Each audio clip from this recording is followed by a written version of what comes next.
This entire setup costs about $300. All products are linked in the description. PC is not included in this review. The first part of this video will be a rundown of the products. The second part will be how to set up and produce your podcast. I'm using the Blue Yeti Blackout Edition. Many people remove the microphone from the included desk stand and go with a boom stand instead. They do this because bumping your desk or the microphone registers loudly when you are live streaming. You don't need to worry about that if your content is not live and will be edited. When you're using the Blue Yeti, you want to aim your voice just above the front label and be about 6 inches away from the microphone like this. I keep the gain turned all the way down and the pattern set to cardioid. I use 3.5mm headphones for latency-free monitoring. This allows you to hear how your voice sounds as it's being recorded. I keep my monitor volume at 50%. I use a Dragon Pad pop filter. This prevents plosives when you say words that contain the letters P or T. The Dragon Pad attaches to the stand of the microphone here. I also use a foam windscreen. This helps to reduce unwanted mouth noise. Behind the microphone, I use an isolation shield. This absorbs your voice so that it doesn't bounce off the walls around you. The isolation shield folds up nicely for easy storage.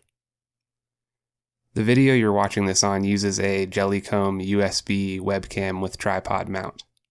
Finally, I use a pair of Logitech USB headphones for editing.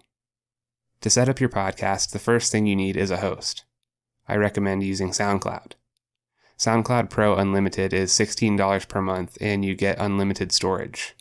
To keep this video short, I've included a link in the description that tells you how to set up your podcast on SoundCloud. Once you're set up on SoundCloud, you need to add your RSS feed to a distribution platform. There are many of these, but I recommend using Apple Podcasts and Spotify. From your profile page, go to Settings, then to Content. Here you will see your RSS feed. Highlight it and copy it.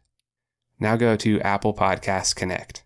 Log in or create an Apple ID if you don't have one. Click Podcast Connect. Here you will paste in your RSS feed. Next, go to Spotify for Podcasters. Log in or create an account if you don't have one. Go to your dashboard. Select your name in the upper left and then select Add or Claim Your Podcast. Select Get Started. Here you will paste your RSS feed. It takes some time for each of these platforms to review your podcast after you submit it. Now I want to show you how to produce audio using the equipment we've gone over. You're going to need to install Audacity. Now that Audacity is installed, you also need to download NoiseGate. I linked it in the description. Once it's downloaded, drop it into the plugins folder for Audacity. Open Audacity and select Effect. Select Add or Remove Plugins and find NoiseGate.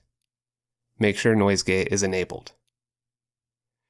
Once you've got these two items installed, there are some preliminary steps before you begin recording. First is to make sure both your recording volume and your monitor volume are at 100%.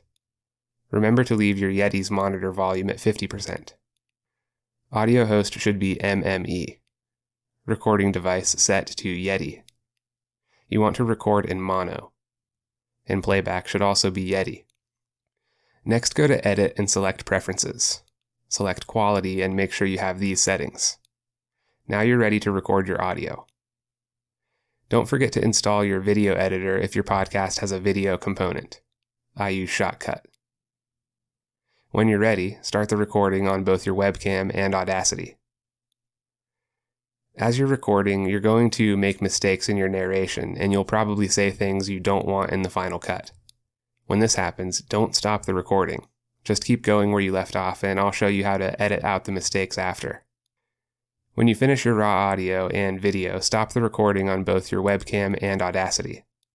The next thing you want to do is apply a macro chain to your raw audio. Go to Tools and select Macros. Select New and name your macro chain. You'll only have to do this once, then Audacity will save it for all of your future projects. Select Insert and find a noise reduction. Select Edit Parameters and make sure you have these settings. Select OK, and you can see that you've added your first effect to the chain. Next, select Insert and find Compressor.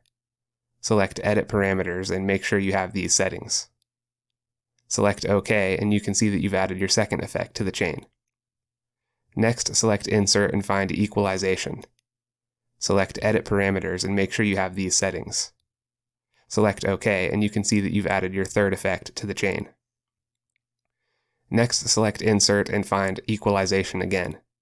Select Edit Parameters and make sure you have these settings.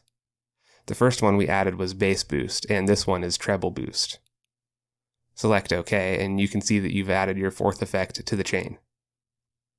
Next, select Insert and find Normalize. Select Edit Parameters and make sure you have these settings. Select OK, and you can see that you've added your fifth effect to the chain. Next, select Insert and find Limiter. Select Edit Parameters and make sure you have these settings. Select OK, and you can see that you've added your sixth effect to the chain.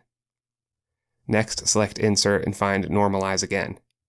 Select Edit Parameters and make sure you have these settings. Select OK, and you can see that you've added your seventh effect to the chain. Next, select Insert and find Limiter again. Select Edit Parameters and make sure you have these settings. Select OK, and you can see that you've added your eighth effect to the chain. Next, select Insert and find Noise Gate. Select Edit Parameters and make sure you have these settings. You might have to mess with your noise gate settings to get it sounding just right if your voice is way different from mine. There are tutorials on YouTube for doing this. Select OK, and you can see that you've added your ninth effect to the chain. Your chain needs to be in exactly this sequential order.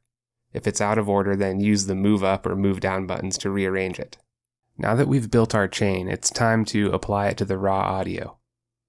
The first thing we need to do is select some background noise so that Audacity can calibrate itself to the noise of your environment.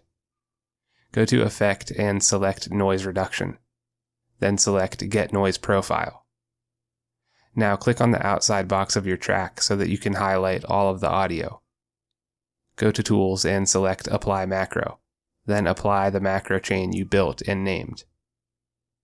Now your audio is polished and ready for the final cut. Before we edit the final cut, I want you to export a copy of this audio to your desktop as an MP3 file. We need a copy that doesn't have anything edited out of it because we need it to line up with our raw video footage in Shotcut. Now that we've reserved a copy for Shotcut, we can finish the audio for SoundCloud. Trim off any blank spaces that you don't want. This is a piece of audio where I stumbled over my words. I'm going to highlight it and delete it. Once you've edited out all of your mistakes, go to File and Export as MP3.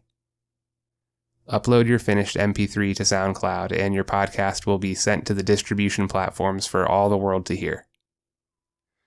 Now I'm going to show you some very basic techniques in Shotcut.